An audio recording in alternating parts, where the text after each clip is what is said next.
మనుషులు పై రూపాన్ని లెక్క పెడతారు, నువ్వు వేసుకునే విధానం చూసి. కానీ దేవుడు ఏం చేస్తుంటాడు? నీ హృదయముని లక్ష్య పెడతాడు. ఆమె ఏం చేసినది అంటే మిగతా వారు కలిగిన దాంట్లో వేశారు, కానీ ఈమె she made a sacrifice.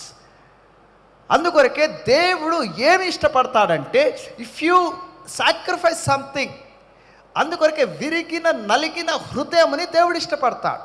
If you sacrifice something, దేవుడు దాని మీద ప్రాధాన్యం చూపిస్తాడు. కానీ అయ్యా నేను ఇంత ఇచ్చాను, నేను అంత ఇచ్చాను, లేదు, నువ్వు ఇచ్చు విధానముని దేవుడు చూస్తాడు.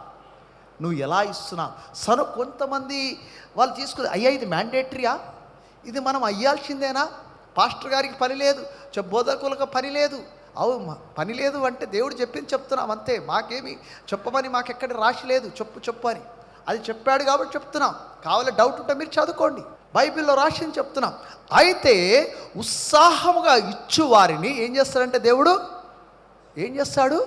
ప్రేమిస్తాడు. హల్లెలూయా. ఉత్సాహంగా ఇయ్యాలి. ఎవరు నిమిత్తమై ఇస్తున్నావు?